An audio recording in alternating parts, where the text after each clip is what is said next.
اعوذ باللہ من الشیطان الرجیم الحمد للہ رب العالمین والصلاة والسلام علی اشرف المرسلین سیدنا و نبینا محمد وعلی آلہ واصحابہ وازواجہ وذریاتہ واہل بیتہ اجمعین ومن تبعہم بإحسان الی یوم الدین اللہم اجعلنا منہم یا رب العالمین آمین۔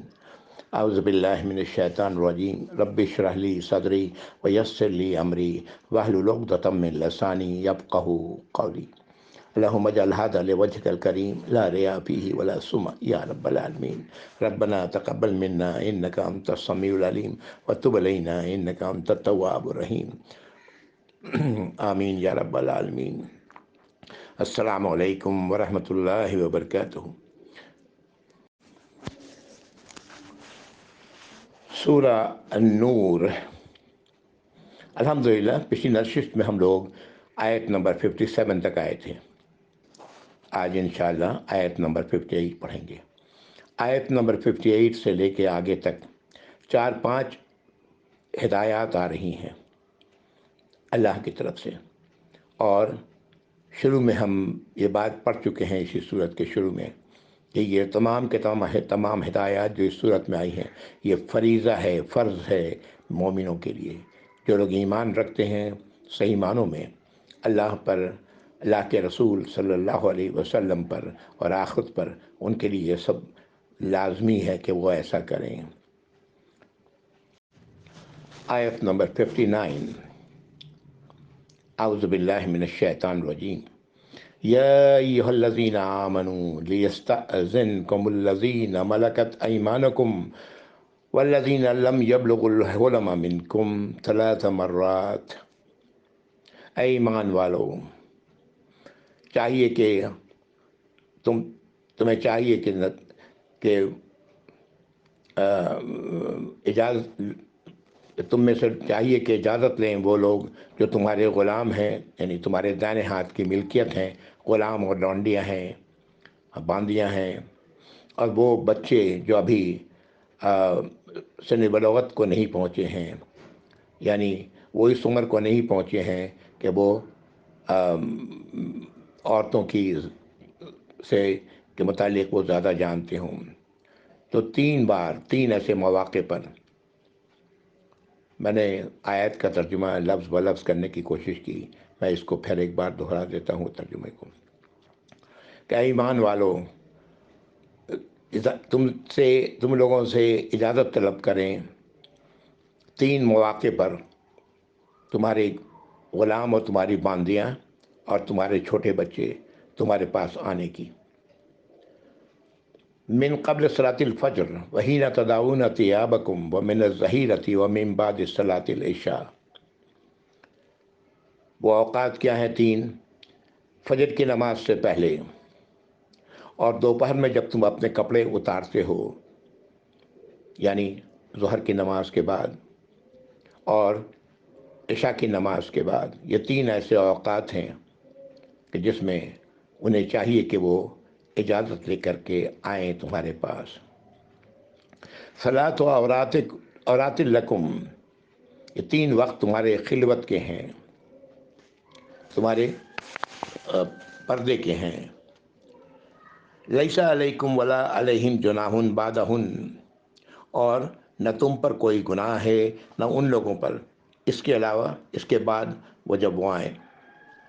طوافون علیکم بعضکم علی بعض، یہ وہ لوگ ہیں جو تمہارے پاس آتے جاتے رہتے ہیں، ان کا ہر وقت کا آنا جانا ہے، بعض ان میں سے بعض آتے رہتے ہیں، بچے اور باندیاں اور غلام، ان لوگوں کا آنا جانا لگا رہتا ہے۔ کذالک یبین اللہ لکم الآیات، اس طرح اللہ تعالیٰ اپنی آیات کو واضح کر کے بیان کر رہے ہیں۔ واللہ علیم حکیم، اور اللہ تعالیٰ علم رکھنے والے ہیں اور حکمت والے ہیں۔ یہ آیت نمبر 58 تھی، 59 نہیں 58 تھی۔ 57 تک ہم لوگوں نے پچھلی بار پڑھا تھا۔ یہاں پر جس بات کا حکم دیا گیا، اللہ رب العزت نے جو حکم ہے ایمان والوں کے لیے، وہ یہ ہے کہ 3 ایسے اوقات ہیں کہ وہ جو تخلیہ کے ہیں، ان کے ظاہر ہے گھر میں میاں بیوی ہیں، اور تو ایسے اوقات جو 3 ہیں وہ اللہ نے بتائے: نماز فجر سے قبل، اور دوپہر میں یعنی جب تم قیلولہ کرنے کا وقت ہوتا ہے اور عشاء کی نماز کے بعد یہ تخلیہ کا وقت ہے، اس وقت اس دوران میں تمہارے باندیاں، تمہارے غلام، تمہارے چھوٹے بچے تمہاری طرف نہ آئیں، اجازت لے کے آئیں، ایسے نہ آئیں۔ کذالک اور اس طرح اللہ تعالیٰ اپنی آیات کو بیان کرتے ہیں کھول کھول کر اپنی احکامات کو، اور اللہ تو علم رکھنے والے اور حکمت رکھنے والے ہیں۔ 3 اوقات جو اللہ نے بتائے ہیں، میرا خیال ہے کہ ہم سب ان اوقات کی اہمیت کو جانتے ہیں، اور اللہ رب العزت سے بہتر کون جانتا ہے، یعنی تو یہ ہے جو احتیاط کرنے کی ضرورت ہے۔ تخلیہ میاں بیوی کو ملنا چاہیے۔ اس وقت تو گھروں میں دروازے بھی نہیں ہوتے، میں ذکر کر چکا ہوں، کمروں میں دروازوں کا تو سوال ہی نہیں پیدا ہوتا، کئی بار گھروں میں پردے بھی نہیں ہوتے، یعنی تو آج کیا کیا جائے؟ آج یہ ہے کہ بچوں کو اور اپنے گھر کے نوکروں کو اس بات کی تعلیم دی جائے کہ وہ کمرہ جب دروازہ بند ہو تو اجازت لے کر کے آئیں، یہ تعلیم دی جائے اور اس پر عمل کیا جائے۔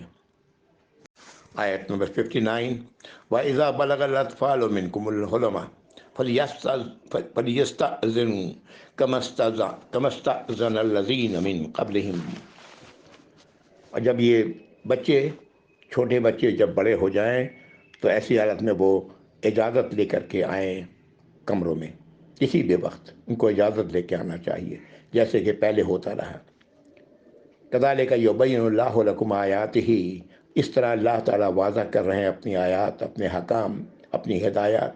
واللہ علیم حکیم، اور اللہ تو علم رکھنے والے ہیں اور حکمت رکھنے والے ہیں۔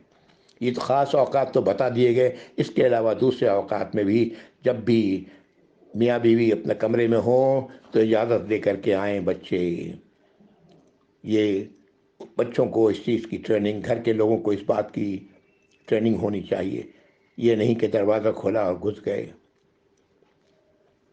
یہ 2 احکام ہوئے، اب تیسری بات آ رہی ہے آیت نمبر 60 میں، والقواعد من النساء اللاتي لا يرجون نکاحا فليس عليهن جناح ان يضعن ثيابهن غير متبرجات بزينة۔ اور وہ عورتیں جو بوڑھی ہوں، عمر رسیدہ ہوں، اور وہ نکاح کی کوئی خواہش نہیں، ارادہ نہیں رکھتی ہوں، تو انہیں چاہیے، تو وہ ان کے لیے کوئی ان پر حرج نہیں، کوئی گناہ نہیں کہ وہ اپنے کپڑے کو اتار کے رکھیں، لیکن اپنی زینت کو چھپا کر، وہ چیزیں جو عورتوں کی خاص ہوتی ہیں اسے چھپا کے رکھیں۔ یہاں پر جس بات کی اجازت دی جا رہی ہے وہ یہ ہے کہ وہ پابندی جو جیسے سر چھپا ہوا ہونا چاہیے، سر بھی کیا کہتے ہیں عورتوں کا چھپا ہونا چاہیے، پیر بھی چھپا ہونا چاہیے وغیرہ، اس طرح کی پابندی ان کے لیے نہیں، ایسی عورتوں کے لیے نہیں جو بوڑھی ہیں، نکاح نہیں کرنے کا کوئی ارادہ، نکاح کرنے کا کوئی ارادہ نہیں رکھتی، ان کے لیے یہ بات کہی جا رہی ہے کہ وہ ایسی حالت میں اپنے کپڑے بغیر زینت کو ظاہر کیے ہوئے اتار سکتی ہیں اوپر کے کپڑے، یا اوپر کے کپڑے سے مراد جو چادر یا اوڑھنیاں ہیں وہ اس کی بات کی جا رہی ہے۔ وَإِن يَسْتَعْفِفْنَ خَيْرٌ لَهُنَّ، اگر وہ احتیاط کریں تو ان کے لیے بہتر ہے۔ واللہ سمیع علیم، یعنی یہ اجازت تو دی گئی لیکن اگر وہ احتیاط کریں، ایسا نہ ہونے دیں تو یہ ان کے لیے زیادہ بہتر ہے۔ میرے علم میں ایک ایسا واقعہ ہے کہ گھر کے ایک نوکر نے جو 14-15 سال کا تھا، وہ ایک ایسی عورت پر جو بیچاری ادھیڑ عمر کی تھیں، اس کے ساتھ بدکاری کرنے کی کوشش کی۔ بہرحال یہ کہنے کا مطلب یہ ہے کہ ایسی عورتوں کو بھی چاہیے کہ وہ احتیاط سے کام لیں۔ اللہ تعالیٰ معاف کرے جو بھی غلطیاں انسان سے ہوئیں اور ہوتی ہیں انجانے میں، اللہ تعالیٰ وہ سب معاف کریں اور ان گناہوں کو بھی معاف فرمائے جو جان بوجھ کے ہم کرتے رہے ہیں کبھی بھی۔ اللہ تعالیٰ غفور و رحیم ہے۔ یہ آیت نمبر 60 تھی۔ آیت نمبر 61 اس میں بھی ایک ہدایت آ رہی ہے، بلکہ کئی ہدایات لی جا سکتی ہیں اس سے۔ آیت ذرا طویل ہے. اعوذ باللہ من الشیطان الرجیم. لیس علی العامی حرج ولا علی عارج حرج ولا علی مریض حرج ولا علی انفسکم، کہ کوئی گناہ نہیں کسی اندھے کے لیے، اندھے پر، یا کسی لنگڑے پر، یا کسی مریض پر، یا تم پر، تم میں سے کسی پر. کس بات پر؟ ان تاکلوا من بیوتکم، کہ اگر تم کھاؤ اپنے گھروں میں، اور بیوت آبائکم، یا تم کھاؤ اپنے باپ داداؤں کے گھروں میں، اور بیوت امہاتکم، یا تم کھاؤ اپنے ماں نانی کے گھروں میں، اور بیوت اخوانکم، یا تم کھاؤ اپنے بھائیوں کے گھروں میں، اور بیوت اخواتکم، یا اپنی بہنوں کے گھروں میں، اور بیوت اعمامکم، اور اپنے چچاؤں کے گھروں میں، اور بیوت اماتکم، اور اپنی پھوپھیوں کے گھروں میں، اور بیوت اخوالکم، اور اپنے ماموؤں کے گھروں میں، اور بیوت خالاتکم، اور اپنی خالاؤں کے گھروں میں، اور ما ملکت مفاتحہ ہو، اور صدیقکم، اور اس گھر میں جس کی چابی تمہارے پاس ہو، یا کسی اپنے دوست کے گھر. کوئی حرج نہیں. لیس علیکم جناح ان تاکلوا جمیعا او اشتاتا، تم پر کوئی گناہ نہیں کہ تم سب مل کے کھاؤ یا علیحدہ علیحدہ کھاؤ. فَإِذَا دَخَلْتُمْ بُيُوتًا فَسَلِّمُوا عَلَىٰ أَنفُسِكُمْ تَحِيَّةً مِّنْ عِندِ اللَّهِ مُبَارَكَةً طَيِّبَةً، تو جب تم داخل ہو ایسے کسی گھر میں جس کا ذکر کیا گیا، تو ایسی حالت میں ایک سلام کرو. گھر میں داخل ہوتے وقت تحیہ سلام کرو، السلام علیکم ورحمۃ اللہ وبرکاتہ، سلام کرو. کذالک یبین اللہ لکم الآیات، اس طرح اللہ تعالیٰ بیان کرتے ہیں اپنی آیات کو، اپنی ہدایات کو، لعلکم تعقلون، تاکہ تم عقل سے کام لو. کیا بات کہی گئی! جتنے رشتے بتائے گئے سب محرم رشتے ہیں، لیکن ساتھ ہی دوستوں کا بھی ذکر کر دیا گیا کہ دوستوں کے گھروں میں. یہ جو پردے کا حکم ہے یقیناً بہت اہم ہے، لیکن ایسے ان مواقع پر جہاں پر آدمی ساتھ بیٹھ کے کھا سکتا ہے یا علیحدہ علیحدہ کھا سکتا ہے تو کوئی حرج نہیں. تھوڑا بہت اگر اللہ تعالیٰ اس کی اجازت دے رہے ہیں کہ کوئی گناہ نہیں. شروع میں بات کی گئی اندھے کی، لنگڑے کی، یا مریض کی. یہ سب اس وقت کے حالات تھے کہ ایسے لوگوں کے ساتھ کھانے میں لوگ اعتراض کرتے تھے، کھانا پسند نہیں کرتے تھے. بلکہ شاید آج بھی ہمارے ماحول میں بھی ایسا ہے. مریض آ کے ساتھ بیٹھ جائے کوئی کھانے کے لیے، اپنے عزیز میں سے چچا، پھوپھی، خالہ، خالو وغیرہ کوئی بھی، تو ایسی حالت میں ہمیں ذرا کچھ ہوتی ہے بات اندر سے. تو اللہ تعالیٰ فرما رہے ہیں کوئی گناہ نہیں ایسی حالت میں. یہاں پر بات یاد آ گئی، نبی کریم صلی اللہ علیہ وسلم نے ایک موقع فرمایا کہ کوئی بھی بیماری متعدی نہیں، یعنی ایک سے دوسرے کو لگنے والی نہیں. تو کسی صحابی نے سوال کیا، یا رسول اللہ، ایک اونٹ کو فلاں بیماری لگ جاتی ہے تو وہ سب کو اور دوسروں کو بھی لگ جاتی ہے. آپ نے فرمایا کہ پہلی اونٹ کو بیماری کہاں سے آئی؟ کہنے کا مطلب یہ ہے کہ یہ تو اللہ کی طرف سے ہے. کتنی بار گھر میں زکام ہوتا ہے لوگوں کو، اور فلو ہوتا ہے، اور کچھ لوگوں کو ہوتا ہے، کچھ لوگوں کو نہیں ہوتا. بہرحال تو یہ اس لیے مریض کے ساتھ بھی یہاں پر ذکر کیا کہ ان کے لیے بھی کوئی گناہ نہیں کہ وہ ایسے گھروں میں آئیں. اپنا جو وہ محرم رشتے ہیں ان کی بات کی جا رہی ہے کہ ان گھروں میں آ کر کے کھائیں، یا ان گھروں میں جس کی چابی ان کے پاس ہے وہاں وہ کوئی اس طرح کا کوئی اکٹھا کوئی فنکشن کریں، یا کسی دوست کے گھر کوئی عورت کی سہیلی ہے یا مرد کا دوست ہے، اس کے گھر میں بھی اس کی اجازت ہے. لیکن ہدایت جو دی جا رہی ہے وہ یہ ہے کہ جب گھر میں داخل ہو تو سلام کر کے داخل ہو. یہاں پر ایک بات اور ذہن میں آتی ہے. ایک موقع پر کسی صحابی نے رضی اللہ تعالیٰ عنہ نبی کریم صلی اللہ علیہ وسلم سے کہا کہ یا رسول اللہ، ہم کھاتے ہیں لیکن تشفی نہیں ہوتی. تو آپ نے سوال کیا کہ تم اکیلے کھاتے ہو یا مل کے کھاتے ہو، اکٹھے کھاتے ہو؟ تو انہوں نے کہا اکیلے کھاتے ہیں. تو آپ نے فرمایا کہ مل کے کھایا کرو، یعنی دسترخوان پر اکٹھے بیٹھ کے کھایا کرو. اس طرح اللہ تعالیٰ برکت عطا فرماتے ہیں، اور پھر یہ جو تم بتا رہے ہو یہ شکایت بھی دور ہو جائے گی انشاءاللہ.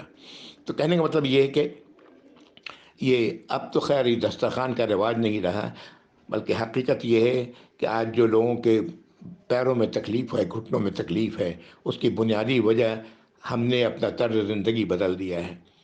پہلے عورتیں کچن میں بیٹھ کر چکو مکو بیٹھ کر روٹی پکایا کرتیں، سالن تیار کرتیں، کھانا کھانے کے لیے ہم لوگ بیٹھ کے چکو مکو کھایا کرتے۔ چکو مکو سمجھتے ہیں نا؟ یا پلتھنیاں مار کے بیٹھتے زمین پر۔ اب تو کچن، انگلش کچن آ گیا ہے اور انگلش تہذیب آ گئی ہے، میز کرسی پر بیٹھ کے ہم کھاتے ہیں۔ یہ طریقہ تھا، یہ طریقہ ہم لوگ بھول چکے ہیں۔ واللہ عالم، میرا اپنا ایک ذاتی خیال ہے کہ اس کی بہت بڑی وجہ پیروں کے گھٹنوں کی تکلیف کی یہ ہے، یا یوں کہیں کہ بہت ساری دوسری وجوہات کے ساتھ شاید یہ بھی ہے۔ یہ آیت نمبر 61 تھی، اب آیت نمبر 62 اعوذ باللہ من الشیطان الرجیم۔ انما المؤمنون الذین آمنوا باللہ ورسولہ وَإِذَا كَانُوا مَعَهُ عَلَىٰ أَمْرٍ جَامِعٍ لَمْ يَذْهَبُوا حَتَّىٰ يَسْتَأْذِنُوهُ۔ اللہ تعالیٰ فرما رہے ہیں کہ بے شک مومن، تمام کے تمام مومن وہ ہیں، وہ لوگ جو اللہ پر اور اس کے رسول پر ایمان رکھتے ہیں۔ جب ان کا کوئی معاملہ ایسا ہوتا ہے جس میں لوگوں کی سب کی ضرورت ہے تو وہ نہیں چلے جاتے اس طرح مگر اجازت لے کر۔ ان الذین یستأذنونک اولئک الذین یؤمنون باللہ ورسولہ، بے شک وہ لوگ جو اجازت لے کے جاتے ہیں یہ وہ لوگ ہیں جو ایمان رکھتے ہیں اللہ پر، اس کے رسول پر۔ وَإِذَا اسْتَأْذَنُوكَ بِبَعْضِ شَأْنِهِمْ فَأْذَن لِمَنْ شِئْتَ مِنْهُمْ وَاسْتَغْفِرْ لَهُمُ اللَّهُ، اور اگر اجازت چاہیں ان میں سے کوئی بھی کسی وجہ سے تو آپ جیسا مناسب سمجھیں اجازت دے دیں انہیں، اور ان کے لیے اللہ سے مغفرت طلب کریں، اللہ ان کے خطاؤں کے لیے مغفرت طلب کریں۔ ان اللہ غفور الرحیم، بے شک اللہ تعالیٰ تو غفور اور رحیم ہے، مغفرت طلب کرنے پر اللہ تعالیٰ مغفرت فرماتے ہیں۔ یہاں پر جس بات کی طرف یہاں اشارہ ہے، اس وقت کوئی جہاد کے سلسلے میں نکلنا یا کوئی سوریہ آپ صلی اللہ علیہ وسلم کہیں بھیجنا ہوتا، سوریہ کہتے جس میں آپ خود شامل نہیں ہوتے اور آپ صحابہ جاتے کسی خاص کام پہ، کسی خاص مقصد کے لیے، اشارہ اسی کی طرف ہے کہ ایسے حالت میں جو لوگ ایمان والے ہیں وہ تو کبھی جو ہے بغیر اجازت وہاں سے پھٹا نہیں لگا دیتے، اور جو لوگ اجازت طلب کرتے ہیں تو وہ یقیناً ایمان رکھتے ہیں اللہ اور اس کے رسول پر۔ ایسے ان میں سے جن کو آپ چاہتے ہیں، جن کو آپ سمجھتے ہیں تو ان کو اجازت دے دیں اور ان کے لیے اللہ سے مغفرت کریں، اللہ غفور الرحیم ہے۔ آج بھی ایسا کوئی موقع ہو سکتا ہے۔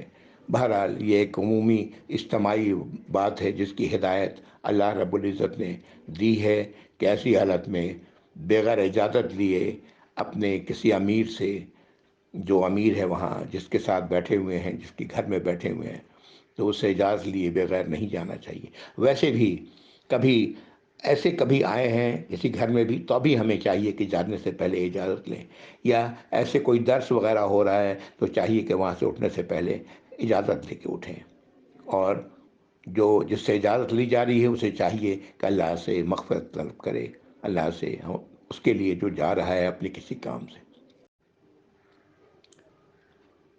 ایک اور ملتی ہے اس سلسلے میں جو روایت کہ کسی مجلس میں جب انسان جائے تو سلام کرے، اور جب وہاں سے نکلے تو سلام کر کے نکلے، تاکہ لوگوں کو پتہ لگ جائے کہ وہ جا رہا ہے۔ اب تو ہم لوگوں نے سلام کے ساتھ ہاتھ کا ملانے کو اتنا اہم کر لیا ہے، بات صرف سلام کی کہی جا رہی ہے، السلام علیکم کہا بیٹھ گئے، جب اٹھنے کو ہو تو السلام علیکم کہا اور وہاں سے اٹھ گئے۔ اگلی آیت 63، پھر اس میں یہاں پر ہدایت ہے، اعوذ باللہ من الشیطان الرجیم، لا تجعلوا دعاء رسول بینکم کدعاء بعضکم بعضا۔ نبی کریم صلی اللہ علیہ وسلم کا بلانا، اس کو ایسے مت سمجھو جیسے کہ تم میں سے بعض کو بلاتے ہیں۔ قد یعلم اللہ الذین یتسللون منکم لواذا، اور اللہ خوب جانتے ہیں جو تم میں سے وہ لوگ جو نظر بچا کر چپکے سے گھسک لیتے ہیں وہاں سے۔ یعنی جب بلایا گیا تو وہاں سے گھسک لیتے ہیں۔ فَلْيَحْذَرِ الَّذِينَ يُخَالِفُونَ عَنْ أَمْرِهِ، تو انہیں چاہیے، ایسے لوگوں کو چاہیے جو مخالفت کر رہے ہیں اللہ کے رسول کی، یعنی بلایا گیا اور اس کے بعد آہستہ سے گھسک گئے، انہیں ڈرتے رہنا چاہیے کہ یہ یخالفون عن امرہ، کہ آپ کے کسی حکم کی اس طرح وہ مخالفت کر رہے ہیں، ان تصیبہم فتنۃ، کہ ان پر کوئی فتنہ آ جائے، اور یصیبہم عذاب علیم، یا ان پر کوئی دردناک عذاب آ جائے۔ یعنی یہ اس سے روکا جا رہا ہے نبی کریم صلی اللہ علیہ وسلم کا بلانا، یہ آپ کی مقام کے بنا پر آپ سے کہا جا رہا ہے۔ اب تو ہمارے درمیان میں اللہ کے رسول نہیں ہے، لیکن یہ حکم اپنی جگہ عمومی حیثیت رکھتا ہے۔ جب بھی کسی نے بلایا ہے، کسی بڑے نے بلایا ہے جو اللہ نے اس کو رتبہ دیا ہے، مقام دیا ہے، تو وہاں پر جیسا بتایا گیا کہ سلام کر کے بیٹھو، جب جانا ہو تو سلام کر کے جاؤ، چپکے سے گھسکنے کی کوشش مت کرو۔ ایسا کرو گے تو ہو سکتا ہے کہ اللہ تعالیٰ تمہیں کسی فتنے میں ڈال دیں، یا تم پہ دردناک عذاب میں تم مبتلا ہو۔ اللہ تعالیٰ ہم سب کو محفوظ رکھے اس سے، اور سمجھ عطا فرمائے۔ اور اس سورت کی آخری آیت، آیت نمبر 64، الا ان للہ ما فی السماوات والارض، جان لو کہ بے شک اللہ ہی کا ہے جو کچھ آسمانوں میں ہے اور زمین میں ہے، اللہ ہی اس کے مالک ہیں، اللہ ہی اس کائنات کے مالک ہیں۔ قد یعلم ما انتم علیہ، اللہ تعالیٰ خوب جانتے ہیں کہ جو تمہارا رویہ ہے، جو تمہاری روش ہے، اللہ کو خوب وَيَوْمَ يُرْجَعُونَ إِلَيْهِ فَيُنَبِّئُهُم بِمَا عَمِلُوا، اور جب وہ دن جب تم لوٹائے جاؤ گے، تم لوگ لوٹائے جاؤ گے، وہ لوگ لوٹائے جائیں گے، تو اللہ تعالیٰ انہیں آگاہ کر دیں گے جو کچھ بھی وہ عمل کرتے رہے ہیں۔ وَاللَّهُ بِكُلِّ شَيْءٍ عَلِيمٌ، اور اللہ تعالیٰ تو ہر شے کا علم رکھتے ہیں۔ کاش کہ یہ بات ہمارے ذہنوں میں بیٹھ جائے کہ اللہ تعالیٰ ہر شے کا علم رکھتے ہیں، ہماری ہر کیفیت کا علم رکھتے ہیں، ہم کیا ہیں، اندر سے کیا ہیں، باہر سے کیا ہیں، اللہ تعالیٰ اس سے خوب واقف ہیں، اور جو کچھ بھی ہم ہیں اس کا اگر اچھے ہیں تو اللہ کے ہاں اس کا بدلہ اچھا ہے، اگر خدا نخواستہ غلط ہیں، اللہ کی ہدایت کی مخالفت کرنے والے ہیں، تو پھر سزا ہے۔ اللہ تعالیٰ تو ہر شے کا علم رکھتے ہیں۔ یہ آیت نمبر 64 تھی، اور یہاں یہ صورت مکمل ہو رہی ہے الحمدللہ۔ اس صورت میں جتنے بھی احکام ہیں، یہ سب ایمان والوں پر فرض ہیں، ایمان والوں پر لازم ہے کہ وہ ایسا کریں۔ جو اس سے گریز کرتے ہیں وہ در حقیقت اپنے ایمان کا انکار کر رہے ہوتے ہیں اپنے عمل سے۔ اللہ تعالی ہم سب کو اس سے محفوظ رکھیں۔ وآخر دعوانا الحمدللہ رب العالمین، وصلی اللہ علی محمد وعلی آلہ واصحابہ وازواجہ وذریاتہ واہل بیتہ اجمعین ومن تبعہ بإحسان الی یوم الدین، اللہم اجعلنا منہم یا رب العالمین، آمین۔ السلام علیکم ورحمۃ اللہ وبرکاتہ۔ جزاکم اللہ خیر۔